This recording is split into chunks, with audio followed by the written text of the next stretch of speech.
And the scores are in. Nick and Dave about to break it again. Big hits, big trades, heartbreak and fame. Welcome to the league that never plays tame. This is MDFL. Legends rise and the mighty fell. From kickoff till that Monday bell. We bring the heat, yeah, can't you tell? Stats and smack, we're talking bold. Trash talk stories, glory told. All right, MDFL. Welcome back to the Week 13 recap show. This is the mother of all recap shows because so much hinges on this week, and it did not disappoint, especially in the NFC where there is just so much left to play for tonight. In the AFC, as you'll see, things are looking pretty solid. I don't think there's a lot of things to hang up. There's going to be some shifts as far as records go, but it looks like we can pretty much start slotting those guys in. So we'll do that for you.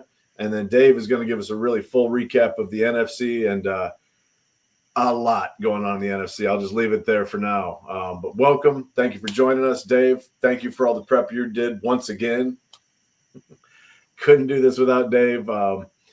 Let's dive in, man. Where do you tell me where you want to start? Let's start with let's go ahead and let's start at the top. We'll go from you on down. We'll plug through the ones that are pretty much already over. We pretty much got 5 or 6 games, and we'll save those to the end, and then we'll really hit those hard. So, okay. Cincy Baltimore, you're up. Cincy's up by 112 points here. Gavin's out of players, so this one's over. You got the Patriots offense left. You're getting a victory here. So this one's cut and dry.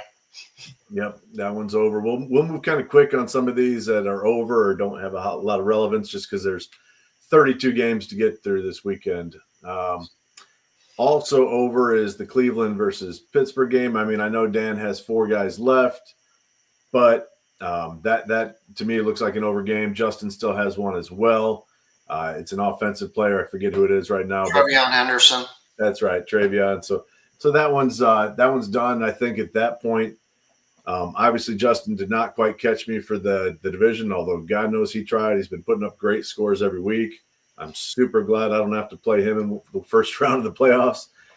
So I think that would officially lock 2 teams right there. I'm locked into the there's no locks. We're not locked yet. We got to get there. Don't let me get ahead of myself. You're locked. I got you locked. I am locked. Okay, so I'm locked, which means Justin is also locked then, basically. Whether he wins or loses his next game, he is locked as the 5 seed. So we've got Pittsburgh is the 5 seed, Bengals, myself is the 1 seed. Those 2 are in. So let's skip the Miami-Buffalo game unless you want to do that right now. Oh, we'll do the Miami-Buffalo game because this one's pretty much over. Both teams coming in at 9 and 6. This was a big AFC East. Basically, it's a playoff game for seedings and stuff like that. Miami's down by 15, and all he's got left is his kicker. And Buffalo's got Drake Mays left. So I'm chalking this one up for Buffalo and giving him the win here. So the good news is both these teams are going to be playing next week in the playoffs. Jeremy's probably going to wrap up the 4 spot. He will wrap up the 4 spot, and Miami Rich will get the 6 spot there. Yep. Rich is going to come in, as we'll see here in a minute. He's going to come in at 10 and 7. This loss, which we obviously predict a loss here, would put him at 9 and 7, but looks like he'll win his other game pretty easily, and that moves him to 10 and 7. And then we're going to come down to points for tiebreakers, and that is going to put him in over some other 10 and 7 squad who we will cover. We got Joey right here versus Braxton. I'm calling this one too. Joey's up by 18. He's got a cornerback and Carlton Davis left, and the Jets, all they've got left is the Giants offense. Yep. So with an 18-point lead, there's no way the Giants offense – well, I mean, I guess it could score 18, but then Joey's got that buffer there with having the cornerback. So that is, it's not a great score for him, but that's going to move him at this point to 10 and 6. Maybe we'll just let that sit right there for a second and come back to it. We've got an epic beating here. Jacksonville, I guess not that epic. He's not putting up the all-time high score, but he does have his quarterback left, and he's got 3 other guys as well. So this is obviously over. Him moving to 12 and 4 at this point, regardless of his other game, that does put him out of reach. So he will be claiming the number 2 seed with this win. So Jacksonville move to the number 2 seed. Lock it. Another game that's over, literally over because the scoring is done. Tennessee Titans just kicking the crap out of the Colts here by 150 points. But even more impressive, I think if you'd asked most people, myself included, I would have probably had the Titans as dead in the water going back about 5 or 6 weeks ago. Mathematically, he was in it, but he wasn't scoring a ton of points. Well, that has changed. He's been putting together some really, really good performances. This is win number 3 in a row for him. We'll get to his other game in a second, but that puts him at 9-7 for right now. So at this point in our conversation, he is still in the realm of teams that are viable for the playoffs. So that game is over. Jason with 2 wins after I think he started the season 2-0. Is that right? I think he did because he was bragging about beating last year's win total of going to 3, and it's been nothing since. But hey, I checked his roster, had a couple zeros, but it looks legal. Yep, I did the same thing. It was not a good performance. Look at his linebackers: 1.5, 1.5, 1.5. So I think I need to hold his hand at the draft and just get him some good draft picks and tell him where to spend some of that money. So somebody's got to slap this man around a little bit. And it doesn't help that he has Barkley going up for 11 points. So yeah, that was rough. I think Barkley was really someone he was relying on this year, and obviously a very poor year so far for Saquon. Well, Jason also needs to realize that one player does not. I mean, we start 21 players. One player does not. Yes, they'll make a difference, but one player cannot carry you in this league. No, not even. Way too many positions, way too many players needed. Yep. All right, Raiders Broncos looks close right now, but as you can see, Sean's got 3 guys left.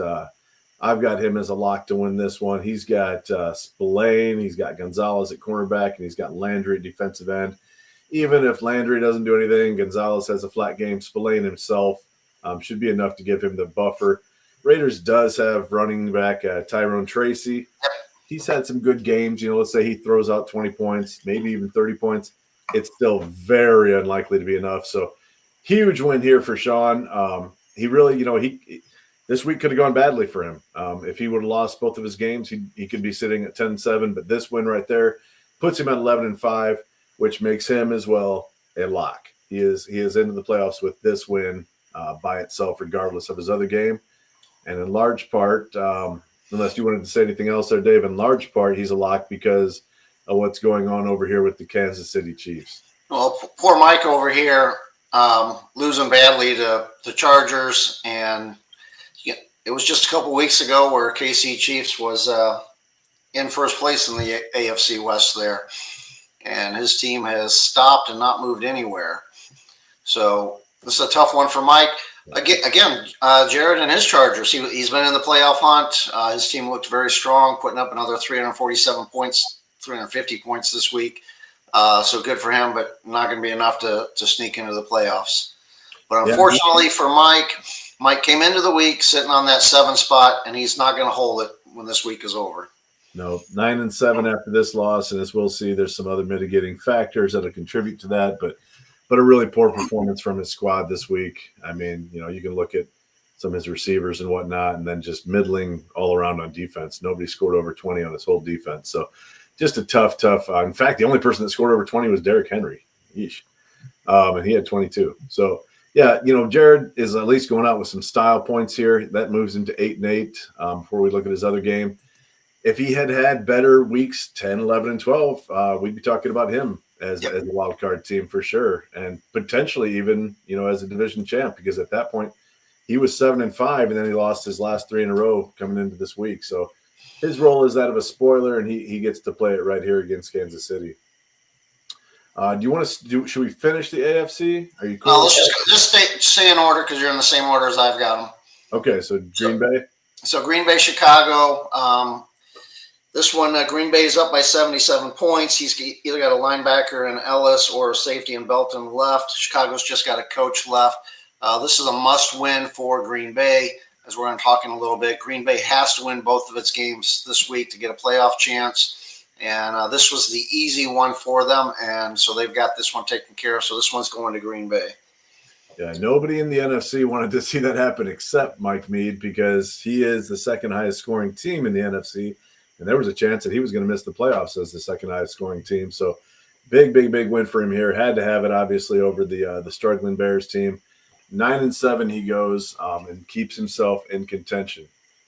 All right. Here you got Minnesota, Detroit. Minnesota, Hayden, he's on top of the NFC North, doing everything he can to win that division. Detroit Lions got two key matchups today. He's got to win one of them to give himself a chance. Even though he's up 4 points, it's not going to be enough. Hayden's got Diggs, his punter, and Carlton Davis left. Any of those three will probably be more than the 4 points that he's going to need. So big win for Hayden and his Vikings. Going to wrap up the NFC North on that. Yeah, just really impressive scores throughout. I mean, if you look, he got 20 out of his freaking place kicker, but really high floor team right now. And that's what you want to have. I think as you go into the playoffs, you want to have a team that you feel pretty confident is going to score above 320. 300 doesn't really get it done anymore in the playoffs. And he's going to be, he's going to be well outside of that. I would say he probably ends up somewhere around the 360 realm when this one's said and done. So looking really good and strong. That moves him to 11-5. Does lock up the division, if I'm not mistaken, with this win. Yep, it does. Yep. And then Jordan falls to 9-7. So now we've got two NFC North teams at 9-7. So before we even head to tiebreakers, we're going to have to see what happens with their other games. But before we do that, we're going to move over here to the East. Washington fell at Philly here. Shannon had an outside chance being at 8-7. Dan and his Commanders came in at 9-6. They were holding on to the seventh playoff spot. They are still holding on to that playoff spot. So this one's a win. He's up by 70 points. He's got Gonzalez, his cornerback, left. Shannon's got his tight end, Theo Johnson, left. Not enough to overcome it. So this is a big win for Washington. He's still going to need some help in his other game that we'll get to in just a little bit. Yeah, Dan, huge win, nice big fat score, and this again is with like this broken version of Lamar Jackson out there. So definitely a dangerous team. His two safeties scored 29.5 points each, which is adorable. But yeah, that's a team that I would not be super psyched to play if and when he makes it into the playoffs here. And at 10-6, obviously, things are looking pretty good for him at this point. Our other NFC East matchup is over. We can call it. Caleb finally showed some signs of life there at the end of the season. Had a bad performance this week. JSN really crapped the bed for him, but I don't think he cares too much. And Donnie at this point gets the win and moves to 13-3. And at this point, again, is holding on to that number one seed. So I'm sure you would have liked to see him lose this game because you are right there trailing behind him. And as we shift over to the South, you've got a game against Adam here. He does have 5 players left. Cooper Rush is not one of them. He's already played. He's got 5 players left. He's got a wide receiver, a punter, defensive end Burns, cornerback Jones, and a safety Holland going up against Drake Mays and my offense. So 100 points. He's not overcoming that with my quarterback. So nope, seems unlikely. Even though Justin Jefferson has to play, I think watching that Vikings game yesterday was it hurt. I mean, just get him in field goal range so I can have a field goal attempt. Couldn't even get that. So it was pathetic, dude. I watched a little bit of it while I was my wife was driving at that point, so I was watching some of that game. And yeah, poor Justin Jefferson scored more on defense. Yes, as a receiver. He got an assist, and he got 2 points for an assist on, I think, one of the 4 or 5 interceptions that the quarterback threw. Yeah, just crazy. It was really rough. You knew it wasn't going to go well against that Seattle defense, but it went real bad, and it went bad fast. So, all right, what else we got here in the South? Tampa Bay, New Orleans. This one is final. Yep.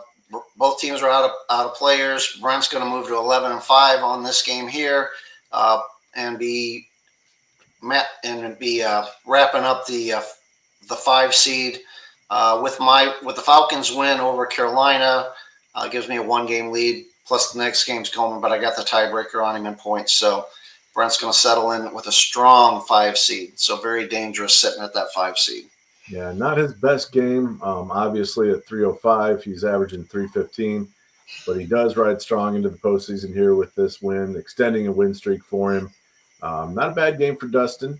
Really, he's got a lot of youth, just tons of youth, and then Dak, the veteran at the helm there. That'll be a fun team to watch and see what he builds toward next week. He had a chance to win this. I thought Justin Spinad was starting for Denver. I don't know if he got hurt or what the hell happened to him, but he ended up with a goose egg. But he was playing, and I had seen some pundits saying he was supposed to have a big game. So if he had had a big game, this could have been a big upset. But as it is, as you mentioned, Brent does get the win here and locks himself up for the postseason. Everything up. The West is crazy. Everything in the West is crazy here. San Francisco and let's go back to Matt and Jeff. The Cardinals had that Thursday morning stat correction, which gave San Francisco the win. Took a win away from Arizona, and it was basically a 2-game swing. Good. This game here, I'm calling this game. The Rams are up by 55. He's got a linebacker left in Bobby O. And San Francisco does have 3 players left, wide receiver Hollins, Spillane, and a cornerback, either Adebo or Flott. Not going to be enough to overcome the 55 plus Bobby O. So I'm going to give the win to the Rams here on this game. But they both have meaningful games in their other game in their doubleheader week. So they sure do, man, because whoever wins this division is in at the 4 seed. It's locked into a 4 seed at this point. And they're the only ones. You got to win this division to make it in. And Jeff, as you mentioned, had that flip last week, and now he's got a finished game against Seattle, who just came out again playing spoiler and just slapping. And here Jeff owns the tiebreakers against San Francisco and the Rams. So all he's got to do is win one, and he wins the West. He's playing me in the other game. We'll get to that game in a little bit, but man, what Josh is a much better team than what his record's going to show here. 8-9. He's got a really strong points, potential points team. So he's a much stronger team than what that looks like. But big win for Seattle, and Arizona is really missing out on an opportunity to wrap up that division. Yeah, one win right there would have done it, but Josh takes him down. So now we've got 3 West teams at 8-8 as we kind of head into this next section here. So we're going to jump back to the AFC. Joey needed to win. He did get the win in his other game. It looks like over the Jets, if I recall. Moved him to 10-6, but this one's going to drop him down to 10-7. And because of the tiebreaker, he just doesn't have the points to compete with those other 10-7 teams. And especially didn't do himself any favors with a pretty low score this week, regardless of whatever he gets with his final player here. So Joey at 10-7 is going to be the very sad song. He's going to be the leader for the 2.17, I guess. He called it, so I guess he's going for. Did he win it last year? I think he did. I think he did. It was either him or Rich, and I think Rich won it the first year. Because he ended up getting Laporta with that pick. Ah, man, sweet. And then traded him away for a first and a second to you, I believe. Yeah, something like that. Something like that. But yeah, that one's over. Our other game here is a meaningless game. Baltimore and the Jets, giving this one to Gavin and his Ravens. The Jets, again, they only have the Giants offense left. Probably not going to overcome the 26 points. Don't see that happening. Nope. Moving on. So big win for Gavin. 4-13 on the year. Proud of you, Gav. All right. Cleveland, Miami. This is a win that Rich needs. This puts him in the playoffs. Of course, he had that tough game with the Buffalo on the other side, but this will move Rich to 10-7 and put him in the playoffs. Yeah. So what Dan's got a coach left. He's got one offensive player left.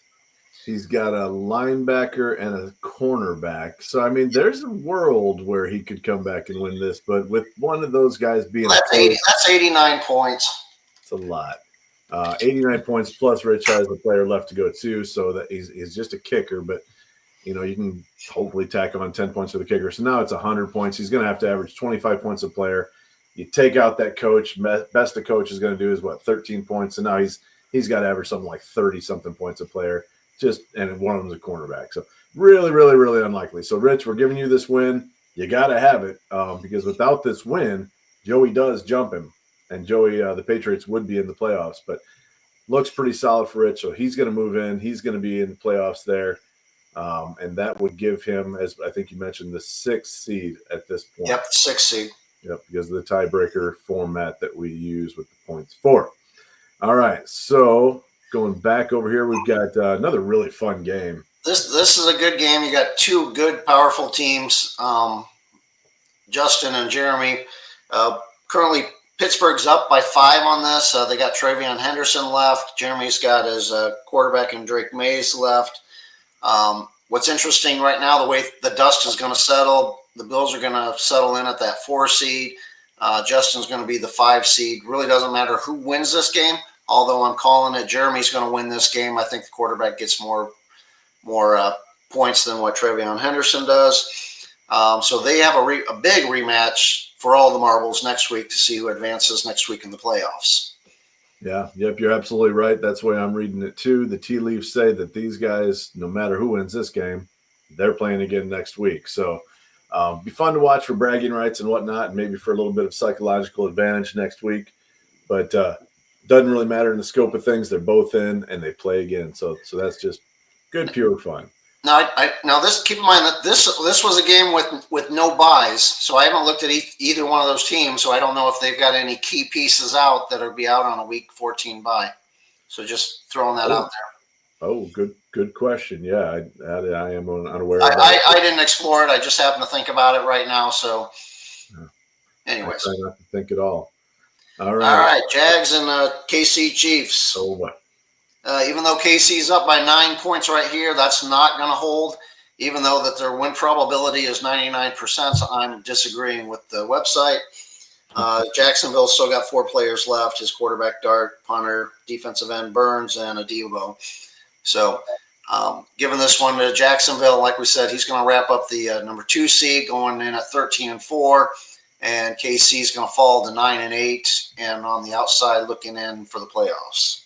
Yeah, and Mike just needed to win one of these games to move to 10-7, and he had the strong points forward at 301 points a game. Now, that may have really come down to play because Tennessee was only 30 points behind him and obviously had a much, much better week than he did. But if he would have had a good, strong score, just won one of these games, it looks like he would have made it in, but he did not. So officially eliminated at this point is KCC.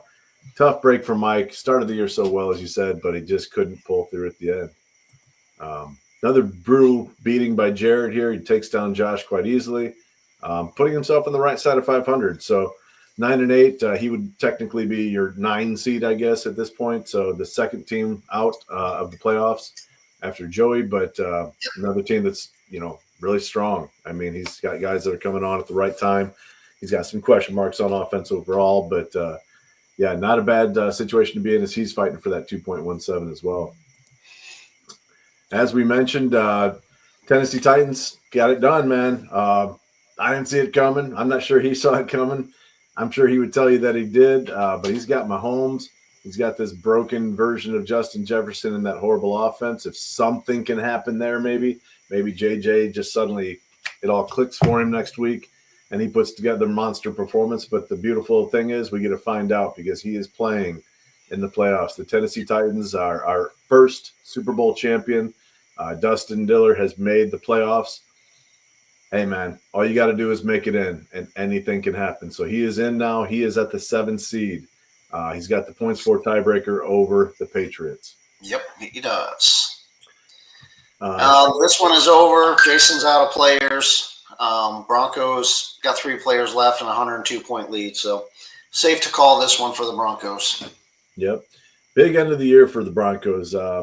I don't think – he won last week, but then had lost the week before. But he had a really good end-of-year record. That was another team that was kind of trailing. I think he was behind both Jared and Mike for most of the year. And then just really a really strong late-season push, putting up some really good scores, averaging 323. And, it's probably going to fall right around that this week as well. So definitely a dangerous team. And another team that has worn the belt. This is another champion now that is in the playoffs. So we've got all 3 former champions that have made the playoffs again after Whatever. Just saying, man. Only one of them's got the number one seed again. Whatever. Congrats to you, gentlemen. All right. This one's over, and this was a very pivotal game, and I'm sure you will tell us why. This one, obviously if Donnie wins this one, he wraps up the 1 seed. Coming into this one, Green Bay Mike, he needed to win both games, and he did it this week. So he's going to either be the 6th seed or the 7th seed, depending on how things fall out tonight. Donnie, he's either going to be the 1 seed or the 2 seed. So yeah. So if you obviously lose your next matchup, he'll be the 1 seed. He'll hang on to it. If not, Sauce Gardner got him here. Sauce went out early in that game. I was watching part of that too, while the wife was driving us back from Pennsylvania, and it didn't look like much of anything. It was a non-contact injury, which is certainly scary. He was very hobbly coming off the field and immediately into the locker room. But it was a weird one. It wasn't like he wouldn't turn in a certain way. Nothing that I saw anyway, but you got to fear the worst when you see something like that. So poor Colts, poor NFL Colts, they give up a lot for Sauce Gardner, and then it looks like he's done for the year. And with it being so late in the season, you wonder what his availability will be like for next year. So brutal for the Indianapolis Colts of the NFL, brutal for Downey here in the MDFL. Huge win for Mike. He's in. So now we got, again, another powerhouse team that has managed to scrap and claw and poke his way in. All right. All right, Chicago, New York. Pair of 3 and 12 teams.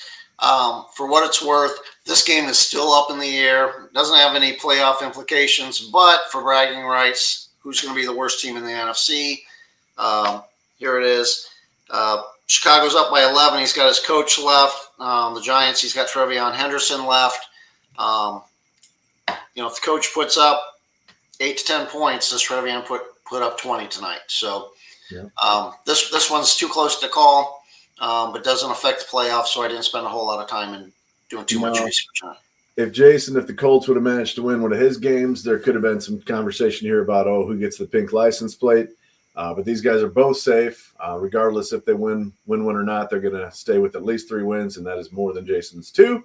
So Jason does retain his wonderful pink license plate, which he clearly loves and worked really hard to retain. 3 out of 4 years, Jason. Come on now, dude. There's a lot, man. We should be like the Premier League and maybe have a little demotion in here. We need a sub MDFL. We can send Jason down there for a while till he gets his bearings. All right, this is such a good game. Now we start to get into the games that really matter here. Washington needs this win to keep his playoff hopes alive. He's currently sitting on the 7th seed. If he wins, he's in. If he doesn't, he's out. And Jordan and his Lions slide into that 7 spot. So, So, anyways, Minnesota's got 3 players. Or actually, let's start with Washington. Dan's up by 18. He's got his cornerback, Gonzalez, left. Minnesota's got 3 players left. Diggs, his punter, and cornerback Carlton Davis. The interesting thing here is there's an 18-point difference. Washington and Gonzalez, they're averaging 12 points. Puts that lead at about 30 points. And if you take the averages of Diggs, his punter, and Davis, that's 30.5 points. So this one may not be over till Thursday morning if they play their averages. I'm just saying. So but that is such a pivotal game then because it affects other teams in such a significant way. I mean, literally. And we have a couple games that are going to fall. I mean, next couple games are all going to fall down that same way. Yep. Madness. So when it comes down to waivers, I think this is a good time to bring this up for these teams that are still on the verge. Like even if Dan loses this game, but if it's close enough for tiebreakers, Dan will be allowed to participate in waivers. We have to do that. Obviously, for the rest of the teams that don't make the playoffs, waivers will get shut off for you guys. You won't be able to add and retain players. And just a reminder for those of you guys that are newer to this, if even the playoff teams who are allowed to add players, they will not be able to retain them or waiver tag them once the playoffs have started. So it's over. If you've got a guy right now on your team, you picked him off waivers, you can tag him. Anybody going forward from here on out is not taggable. But when we have guys that are still in the realm of something to play for, whether that be Detroit, whether that be the Commanders, whatever the record is, if it's close enough that we want to make that determination that, hey, we need to let them participate in waivers, we will do so. So let's see where the cards fall, and then we'll make that decision. There it is. All right, Detroit and Philly. I'm calling this one over. Detroit's up by 56. He's out of players. Philly, Shannon, all he's got is Theo Johnson, his tight end left. What's interesting about this is this moves Detroit into a 10-7 spot. He is in the playoffs if Washington loses. Mm-hmm. If Washington wins, they knock Detroit out of the playoffs. And it also, so even though this game is over, this one's tied to the Minnesota-Washington game. Yeah, which the Detroit-Minnesota game made this work that way. It's just a really weird, triangular, very homosexual thing going on right here with Minnesota and his opponents this week. Definitely a menage a trois. He's trying to basically knock out two guys, but in doing so, he can only knock out one guy. It's just a really weird scenario. But Jordan got the win that he had to get here against Shannon. So Shannon, again, booted out. I think he might be, depending on how this falls, he would be our 9 seed if we had such a thing. So he would be he's going to fall into... He'll be 8 and 9. He'll be 9 or 10. Depends on how that NFC West plays out. That's it. There you go. Yeah, that's right. Because they could easily have a couple that are up there. Okay. Before we get to the West, let's finish up. All right, you want to talk about this one? Okay. Here you go. Arizona Jeff. He's got to win one game. He's already lost one game. He's got to win one, and easiest thing for him to do is win, and he wins the West, and that takes care of San Francisco and the Rams. Obviously, I'm playing for the number 1 seed. So I'm either the 1 seed or the 2 seed. Obviously, I want the 1 seed, especially with Justin Herbert, possibly with a broken hand. That's a different story. But anyways, Jeff's up by 37 points right now. I've got Drake May and my Patriots offense left. For what it's worth, Drake May's averaging 30 points, and the offense is averaging 12. That's 42 points. Puts it way too close to be called. Just call it it's a toss-up game. Yeah. I'm looking at it, and I'm calling it right now. I think if Drake Mays throws for 2 touchdowns or gets 2 touchdowns, he scores his 30 points that we need. So if he only scores 1 touchdown, I don't think he gets the 30 points, and I probably don't get the 37 points I need. Yeah. Once again, if your kicker would have just done something, I'm sure you'd feel a little bit better about this.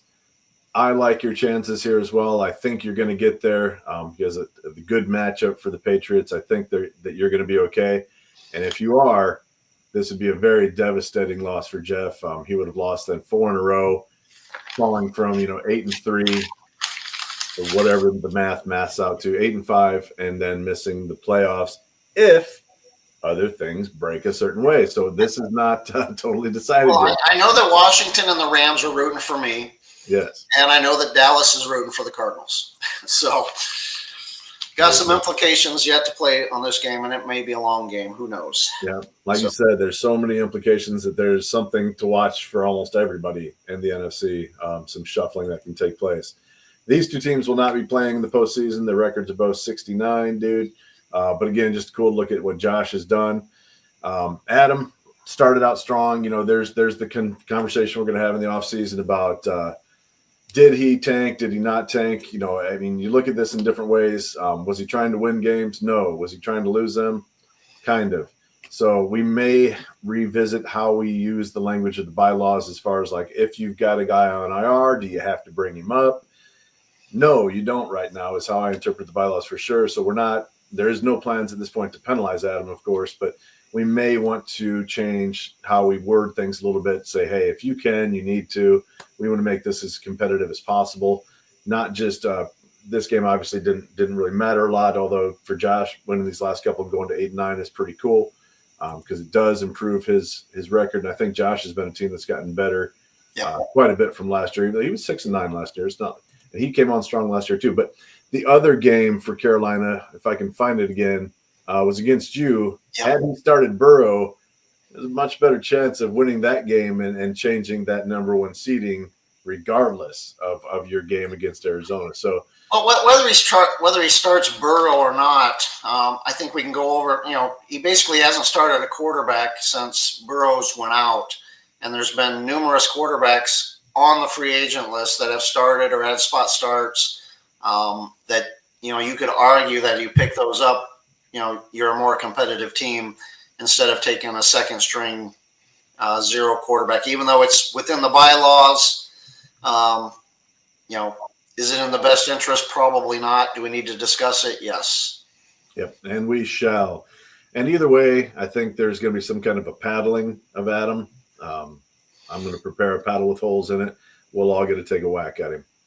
Well, and the interesting thing about this, I know that we go by the lowest point potential for the bottom three seeds for that number one draft pick. And Carolina's not in there, but one of the teams that is in there is San Francisco. Mm-hmm. And if San Francisco ends up making the playoffs, that moves him out of the bottom three and into the playoffs, which actually would move Carolina into the bottom three, where it does become an issue. Mm-hmm. So, if San Francisco doesn't make the playoffs, Adam's going to have a hard time really tanking to get into that minus the bottom three, where he's actually got a chance to get a good draft pick. Yeah, puts him in that lottery, puts him in that race. And that's a conversation I kind of want to have too, is how we determine. I've seen that change in the IFL, which is what we're based off of.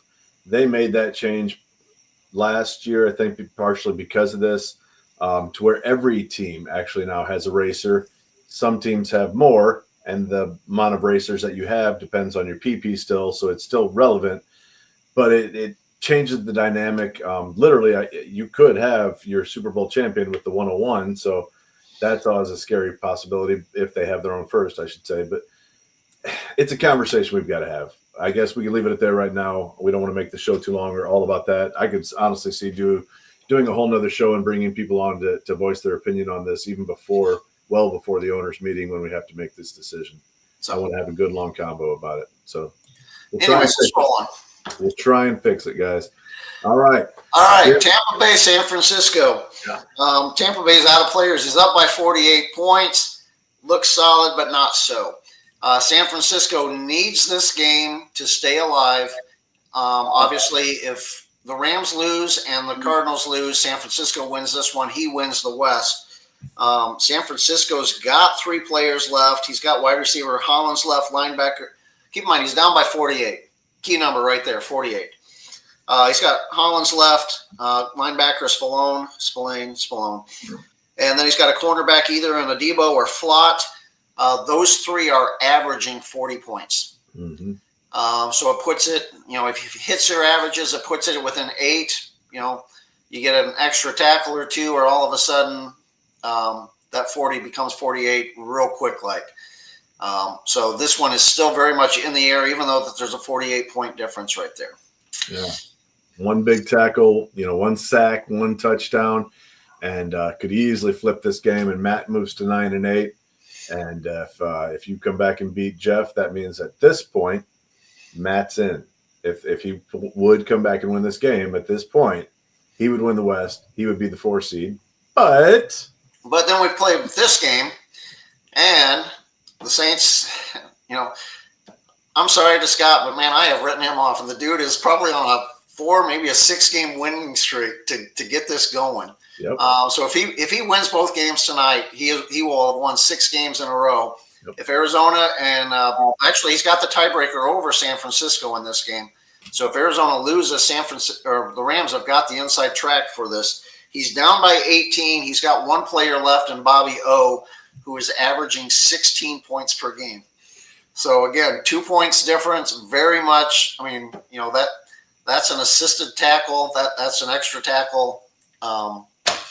That's very much in reach for this game and up in the air. As tight as the NFC North was last year, I don't remember anything ever being quite like this. Oh, man. Well, especially when we got 3 teams when we got 1 game left. Hopefully I didn't lose you. Come on, Nick, talk to me.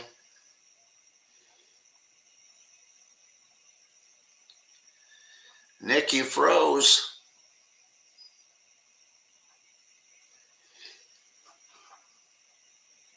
You're going to play the 5 seed. which by all intents and purposes appears to be the New Orleans Saints. So, yeah, Scott, I think I'm with you here. I think it's a good matchup for him overall. I think he pulls this thing off, man. I think he does. I really do. 6 in a row. I always believed, Scott. I don't know what Dave's problem is. I was sure you were coming back and winning 6 in a row to the end of the year. Well, he was 3-8. How can you think that? I'm really good at this, Dave. So I definitely did a lot of analysis, sleepless nights, early mornings, and felt very confident that Max Crosby would score 42.6 points in the final week of the season, and that would get it done for Scott. So it looks like I'm right. So. Well, here's the ironic one for you. It was Scott and the Rams that traded me Drake May last year. So now he's got to root for a guy that he traded away to me for him to get into the playoffs. So let's do it, Scott. The psychological side of this thing. Crazy. And all because Amon-Ra went out. That's so sad, man. Amon-Ra went out, early in that game before he even had a catch. Otherwise, we probably wouldn't even be having this conversation. But as it is, we are. And this is the one to watch. There's a few games to watch tonight, obviously. But if Scott can get it done, amazing turnaround for this year. I'm not sure we've ever seen anything quite like that before. I say Scott in the NFC and then Tennessee in the AFC. Just an amazing job by those teams to never give up, never surrender, keep fighting, and pull out a playoff victory. And again, once you're in the playoffs, anything can happen. We've seen weirder things. All right. Dave, anything else as far as standings, playoffs, anything you want to cover in there? No, there's just a lot to be played. AFC is pretty much cut and dry. Bengals, Jags, Denver, Bills, Pittsburgh, Miami, and Tennessee are your top 7 teams. NFC, Dallas or Atlanta is your 1-2. Minnesota's your 3. Your 4 seed is totally up in the air with the NFC West. Saints are locked in at the 5 seed. And then it's either Lions, Washington, or Green Bay for 6 and 7. I didn't even try and figure it out. That was enough math that I didn't want to. All right. Let's jump over to the survivor pool. As you'll see, we did lose 3 guys. We lost Matt. We lost Jordo. Shame on you for picking against my Bears. And we lost Sean, which is fine. Some pretty risky ones in here. Dan, obviously, that was a tight game. And if you were watching that Denver game last night, that was bullshit, dude. They got all kinds of calls, all kinds of non-calls. They should have lost that game. That was upsetting. And I was watching it and actually talking to a buddy of mine who's a Denver fan. He goes, I hate the Broncos right now because the refs are winning this game. I feel like the Chiefs. and I felt his pain. So Jeff moving on, Dan moving on, Mike moving on, yourself, and then Dustin Klotz is moving on. I'm not going to tell you who I picked tonight. Is it the team with 10 wins or the team with 2 wins? I'm a little wild card, so I might have gone with the Giants tonight. I honestly don't remember. Maybe I doubt that. I might have forgot to pick altogether. I can't remember. I'll try and check that before I go to pickleball. But yeah, so we've got 3 guys down with obviously 5 weeks left to go. We'll have 5 or 6 competitors left. So been a lot of fun. I love the Survivor thing. I hope you guys enjoy it too. All right. The pool results are mostly in. And again, I think everybody's probably picking the Giants tonight. Look at all the red, though, on Thursday and Friday. It started out horribly. That was horrible. The only one that picked the Bears was the Bears. Yep. Good for you, Mike Nichols. Not even I had the gumbo to make that selection. In fact, he really came out of the block on this thing. He's had a good week overall, other than this amazing selection of Tennessee. But yeah, he was one of only 2 that got the Packers, one of only 2 that got the Cowboys. 2 did get Cincinnati Bengals, but it wasn't him. He's the only one that got the Bears. And then only one person, Dan, picked Houston. So just weird. I don't ever remember seeing that before either, but Thursday is always weird anyway. Anything can happen on Thursday, and obviously Friday football. Then it settled in a little bit more, although damn it, Nick, I've been picking Carolina all year, and they've done pretty well for me so far. I didn't pick them. I could have been the only one to pick them against the Rams. What a beautiful loss that was. Instead, I picked Buffalo. I don't know what I was smoking at that point, but that's costing me. I have one of the worst weeks right here of anybody, and I could have caught up to Brent, but I didn't. So me and Brent still stay right there. I don't think the seeding has changed a lot overall. Dustin had a little bit of a setback after just some really, really strong weeks for him. So he's still kind of stuck down there, and it's getting a little tougher for his comeback. Our leadership didn't do very well. Obviously, you didn't do very well. Dan and Jordo gained a gain here, and then Mike jumped up a couple to make himself a little more viable. Sean with a really bad week, in the caboose back there. After being one of our early leaders, he has kind of fallen off a little bit. And now he's going to be in that realm where it's going to be really tough for him to scrap back in there. But 5 weeks left. There's still plenty of opportunities for everybody. I think I know why Mike picked some of these upsets, because you kind of have to. When you're at this point in the season, you're like, well, everybody else is obviously picking Detroit and they're picking KC. I've got to go with the alternative right here and see if I can make a move. So, bold strategy, Cotton. See if it pays off for him. Got a couple comments here. What's Jordo got? Did I freeze, bro? Yeah, you did freeze. Oh, no. I'm back. So hopefully the whole video didn't freeze. No, I don't know. The ticker kept on going, so I don't know. I'm not on the other side. Yeah. I hope we're good. I'm going to go peek at it. Might make a weird sound when I do this. Like when you get the car. You're still going. Yeah. All right. It's on a delay, but it is still going.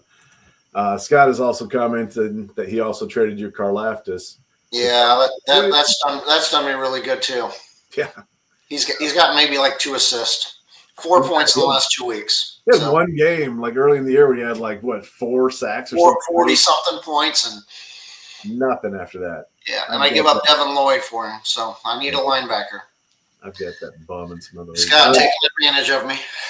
Yep, that's Scott, dude. He's just been waiting, lying in the back there and just waiting to make his move. Trading you all these bums like Karlaftis in May. All right, guys. One last thing. Yeah, just couldn't hear you. Dave sounded like I was a lost puppy, by the way. I didn't know if we were live or not. Hey, for those of you that are not making the playoffs that we're talking about, keep in mind we are playing for that 217. So whoever has the highest score over the next 4 weeks gets that extra bonus pick of 217. So even though that you're not in the playoffs, you are still playing for high score for the next 4 weeks. 217. Keep setting your lineups. There's no penalty if you don't. There aren't any penalties that get assessed for teams that have incomplete lineups or anything like that. Obviously, that would be pretty shady. If you can't pick up waivers, you may not have a starter at a certain position. So don't worry about that, but just have fun. Go out there these last few weeks and keep setting your lineup and see if you can get an extra draft pick for it. As Dave mentioned, that has turned into some pretty good players in the past, that 217. So we'll see if we can keep that streak going. All right, guys. Dave, appreciate you here, man. Thank you so much. Drake Mays. All right. I need a big night from you tonight, big guy.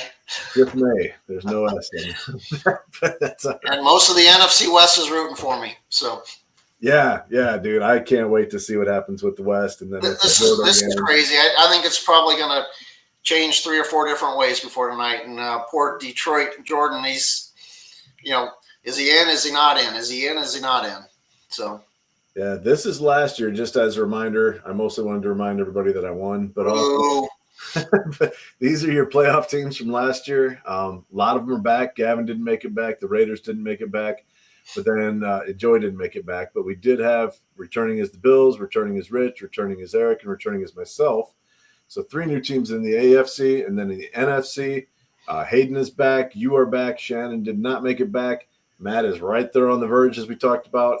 Our Super Bowl contender last year, Mike, who played me right to the friggin' wire, is obviously not back. And then Dan is on the verge too. So we might have some new teams. Obviously Jordan fighting there to be a new team, Scott fighting there to be a new team, and Mike.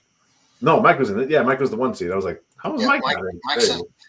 So yeah, we're gonna have a new NFC champ this year. So.